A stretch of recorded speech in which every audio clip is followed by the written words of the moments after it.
Justin Harkelroad, welcome to the Jake Feinberg Show. Thanks for having me, man. Appreciate it. That's great to hear you, man. I just off the top, could you talk to the to the community, your community, and the community at large about how you've leveraged Agency Vault to help your agency grow? Yeah, man. So a little bit of background for me. I started as a scratch agent when I was 22, 11 years ago. So I started with no clients, have always struggled with training and making sure that I can train the same way over and over again. So being able to leverage training and being able to leverage things that are recorded and know that things are being done has been the best for me. So having my staff jump on and actually watch videos and attack things the same way over and over again, I know that can lead to success. Can you just talk a little, that when you say leverage training, can you give a couple examples of what you mean as far as the actual human, person-to-person interaction? So person-to-person interaction, watching videos, similar, like on Agency Vault, where you have people telling my staff. So the biggest struggle that I see with agency owners out there is they continue to tell people over and over again what to do, and their sales staff, and it just doesn't drive home. But hearing a external voice hammering home our ideas as well has been the biggest thing that I could leverage with Vault. So I say, hey, talk about liability. I say, hey, don't focus on price. It doesn't work all the time if it's coming from my mouth, but hearing it come from a system online where they can go and actually watch stuff and have it hammered home over and over again has helped us increase our production. How do you keep, just for me, it would be, how do you keep them, once they finish being hammered over the head, how do you then get them to realize their potential as an LSP? I'm not exactly sure of the exact word, but how do you get them to really engage and see that they are making progress? Results. So I do call recording coaching every single day. Wow. So I have them actually send me what they think is their top phone call every single evening, which can lead to 5 or 6 hours of actually having to attack and listen for those key points and conversation points that I know they weren't saying prior to training, but are now saying because they've heard that liability is the most important thing to talk about and not so much about price, and actually making sure we're covering people correctly. When you provide value, price no longer is a problem. So can you give an example of when somebody is treating the customer, can you talk about, a recent analyzation of one of these calls and what you are looking for in a good phone call as it relates to taking care of the customer? Absolutely. So if someone calls the agency and they say, hey, I want to quote, and I hear an LSP going, okay, cool, what's your name? What's your date of birth? What's your address? All right, awesome. I see you have this coverage. All right, so for this coverage, our price is this because this is the coverage that you have currently. We're going to do apples-to-apples conversation. That's not how we do it. So if they go through the actual checklist that I have printed out for them on their desk that I built, and it says, hey, I appreciate the opportunity to give you a quote. I want you to know how important that is to me. And then they go through a rapport building conversation where they start to ask about the personal life. Are you married? Do you have kids? What do you like to do? What's important to you? What have you built over the last 30 years of working, or 20 years, or 10 years of working? What's your house look like? What's the value of that? What kind of cars do you got? How do you treat those cars? Those conversations happen prior to ever talking about coverage. And then when they get to the coverage part, they've already built the knowledge around what the household entails. Right. And they can offer advice around coverage, not, hey, I see you have this coverage. Let's see how much it is here. For the most part, in our world, we're not always the cheapest. So if someone has really low coverages, we're going to be more expensive around that low coverage conversation. We need to make sure we're offering the correct coverage. And when the correct coverages might be 10 times the amount of coverage they currently have, that prospect might be expecting 10 times the price. But in reality, it's not. So in their mind, they're saying, oh, crap, this is going to cost me 10 times more. But in reality, it might only cost them $30-$40 more a month. But they're getting what they need instead of what they just simply got offered by a bullcrap company like Progressive or Geico. Could you talk a little bit about earlier in your career, how you were able to become credible? Nobody starts, like you said, you started with no clients. Was there a defining moment or something that you can talk to about where you were really fighting adversity and you really kind of just basically, just let it all hang out and it turned it into a situation where you began to develop a really good name for the Harkelroad agency? So I tell the story that everyone pretty much knows. That No. I tell a different story. I'm kidding. Go ahead. I love new content, but if you're just gonna roll out what you got, it's okay. This is the turning point that I had to have. So, and this is a turning point where I know when I talk to Craig about what this conversation is about is what a lot of people struggle with. I opened in February of 2007. And in July of 2007, I got invited to a lunch by my sales leader, and it was on a Friday, and I was going to go, and I said I was committed, and I also had payroll that day. My account went negative, or it was on a Thursday. My account went negative on that Wednesday, and I literally wasn't getting paid till Friday. Wow. So my payroll was going to bounce, and I couldn't even afford to go to the lunch because I was blowing through money on leads, and I wasn't managing stuff correctly. And I had to bow out of that lunch, and I'll never forget the feeling of trying to create an excuse and the reality of it being my debit card would bounce if I wanted to pay for a $7 lunch. That month and that week freaked me out to the point where I started working 10, 12-hour days and telemarketing myself, and I started to hire another person, and that's what turned it around. I mean, I was one of the highest producers in the first 5 months of my business, but I wasn't managing the business like it should have been, and it almost cost me everything. What were the things that you look at today where you made the course correction on management? What were the essential things aside from just kind of going after leads or investing in leads that weren't materializing? Specifically, what do you look at today that you course corrected at that time that has led to where you are now? I was an enabler and an excuse maker for my staff. So I wasn't there holding them accountable. I wasn't holding them accountable on every single day. I trusted that they would just have the same work ethic that I did, and they would have the same connection to success that I would around the agency, and that just isn't the case. It's not the reality. If your name's on the door, you have a different connection to the success, and you're responsible for a lot more. And just assuming everyone's going to have that same connection is a huge failure. So what I started doing and what I've perfected and what I do now is daily accountability factors, making sure people are doing their job every single day and having daily expectations of success or fail. There's no in between of, I kind of had a good day. I have a black and white process to make sure that people are doing their job. I mean, this is interesting because what I've noticed in my own just interviewing this guy last week and now getting a chance to talk to you is that, you guys are pretty relentless, and like you do have a black and white kind of, viewpoint.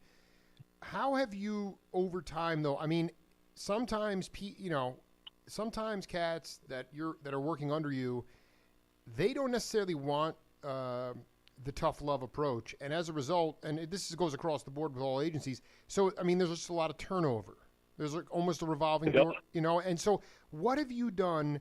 I mean, talk about how you retain staff and limit turnover, and where the staff is just sort of, not grumbling under their breath. Here comes Harkelroad again, but they're actually motivated to come in and have a good day. And if they have a bad day, then they're going to come back and bounce back. How do you keep that staff?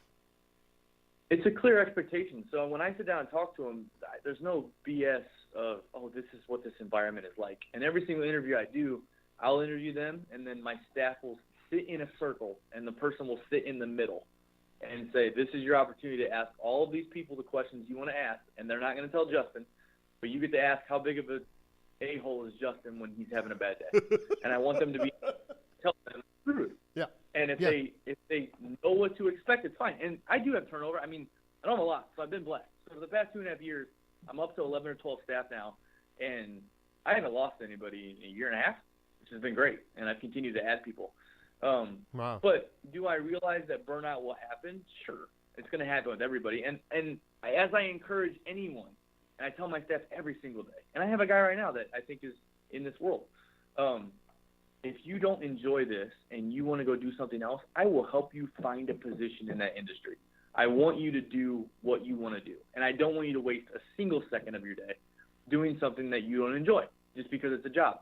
For one, you don't give me full effort. For two, you're not doing it for yourself or your family. You need to be doing what you want to do. So wow, that's you could actually. So they're like, I want to be in Hollywood. You'd be like, yeah, I'll talk to a producer right away. I mean, like any industry. I can send you a screenshot of my Facebook message. I had a conversation with the staff 3 weeks ago, and he said, I want to be an electrician. That's what I want to do. I feel like that's what I want to do. I don't enjoy this side of it. This is what I want to do. Right on. I'm like, all right, bet. That night I went home. I reached out to someone that I know owned an electrical company, and I said, look, I got this awesome cat. He wants to be an electrician. Do you have any positions open? Now, they want more experience than what he has, but I'm determined to find this dude a job. I have a couple of electrical contacts. Let's find him a job in that world because I want him to do what he wants to do, and I don't want him wasting my money doing something he's not fully committed to. He's a great worker. I dig it, man. It's totally great, and Craig's the same way. I mean, he will help people get through issues. Where does that come from? I mean, what is that? What are the greatest qualities of leadership for those cats who maybe are LSPs right now and are looking to ultimately gain control of their own agency? What are the leadership qualities specifically that it's going to take if they want to get to that point? Stop lying to themselves. What does that mean? What is the classic lie? It's excuse. Every excuse that you make is a lie to yourself about what the reality of it is. So this guy's not producing, so he just must need a little more coaching. Have a conversation with him and get to the bottom of the lie of why he's not actually producing, why he's not making the phone calls, why he's not showing up at 8 a.m. on the dot and showing up at 8:05. There's truth behind all of it, and I think the biggest problem with not even just Allstate and agency owners, business people and people in general live in this world of a lie and a story that they tell themselves about why things are happening, when in reality, if they look at it and look at what is right now, that's what it is. And the lie that they create in their head of, well, it's probably this because of this. It's not because of anything. It is what it is. And that's what I learned through mentorship. I joined a group 2.5 years ago now called Wake Up Warrior. It's an entrepreneurship group based out of California that shows you, and I'm not going to cuss on your radio show, but shows you to stop effing lying and just start focusing on what are facts. Data points are facts. And if you look at the facts of your business and facts of your life, your bank account, the position of your marriage, all of that stuff, that's the fact, and you need to accept the fact and then figure out what the feeling is around that. You're spot. I'm digging it. Talking to Justin Harkelroad here on the Jake Feinberg Show. Would you say that back in the day, when you were being too nice to your staff, that means that you were basically saying that you were enabling their lying? How do you get as a leader? How do you get over? Because you want to be nice, like you said. I mean, you're in a situation where you're trying to help people that may be burning out. You want to help them find some kind of bliss. But I mean, how do you, at a certain point, say, listen, man, this is what it is, and how do you get them to see the truth? You say it, and I mean, when I had the conversation 2 weeks ago, and I said, do you want to continue to work here and work hard? Yes. And I said, then I'm going to look at you and I'm going to say what you know that I believe. And I said, quit effing lying to me. And only thing that you can tell me the truth is through your activity. If you say I want to work here and I want to work hard until I figure out what I want to do, then I expect you to do that. But if you don't do it, I'm looking at it as a lie. You're just choosing to play on your cell phone. You're choosing to take a long lunch. You're choosing the actions that you're doing, and that's your truth. The actions that you do is your truth. And I mean, even saying this to you right now, I can think of things this morning that I did that I need to go course correct. And I made an excuse to someone about something that I need to figure out now, and I need to live up to that. It's a fluid thing. I mean, this is not like, I mean, that's I'm just what I'm trying to get at is this: you have incredible growth in your agency. You've took it from nothing, $0 in the debit account, couldn't make the lunch. Now you've reached. I mean, where are you still looking to grow in your own? I mean, you're always going to listen, you're going to be doing triage every day, all day. But what are the areas that Harkelroad is looking to grow in as a leader and a professional in the agency, in your agency? Yeah. So the overall goal is automation, and automation around the agency to run as itself. So I want to reach top level awards by not doing anything myself. So the only thing that I'm here to do is course correct people that get off course. And that was my goal in 10 years. So when I reached the 10-year point, I said, all right, I'm done. I'm not going to answer these customers' calls anymore. I'm not going to be on the phone trying to sell insurance anymore. I'm going to make sure I replace myself. And that was achieved. And then I diversified myself and opened a tech company called Follow-Up Tool. So Wow. we've attacked it that direction. So it's just a matter of, I'm not sure my wife is so in love with the idea of opening a new business, but I'm learning. Believe me, wives are that. not happy no matter what, dude. I got 2 kids and my wife, and anyway, yeah, you're probably away from home more, so it probably bugs her out. I mean, my goal is to be on fire in all aspects of life, and as I talked about Warrior, I want to make sure that my relationship is as best as I can be, and I'm responsible for that. So I didn't set those expectations with her about launching a new company, and now we've had our conversations and we're on the same page, which is the most important thing.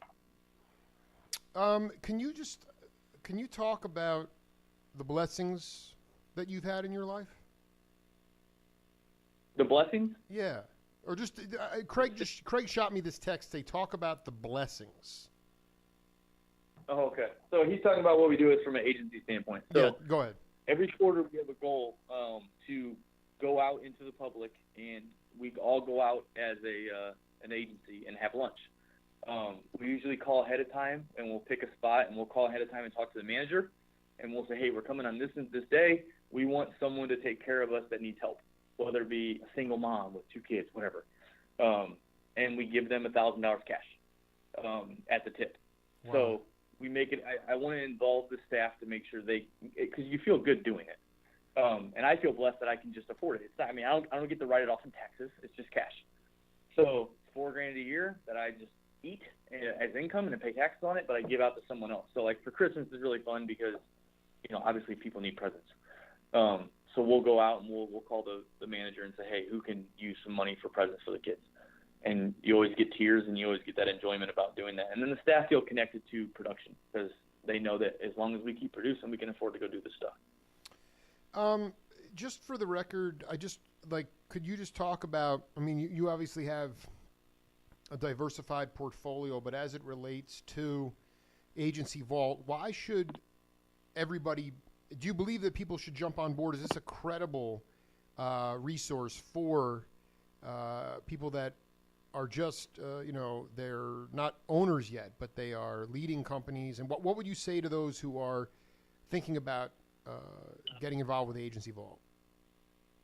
Specifically to Vault for me is the process Vault is my favorite. So I know everyone wants to talk about sales, and that's the world that we live in. Yeah. But having processes in place to make sure things are done correctly is huge. And just alone, the WSR, which is verbiage to only Allstate people, but the videos around how to do that stuff, and them not have to ask me, hey, what do I go to do this? They can just search that page and actually go on there and actually search for a process, takes it off of my plate. So the process Vault and making sure things are done correctly every single time so you don't have mishaps is the key for me. Well, I'll let you go course correct on some of those mistakes. It was great to talk to you, man, and let's do it again soon. Thanks, man. All right? Thanks, buddy. All right, man. Take care. Oh, you too. Bye. Bye.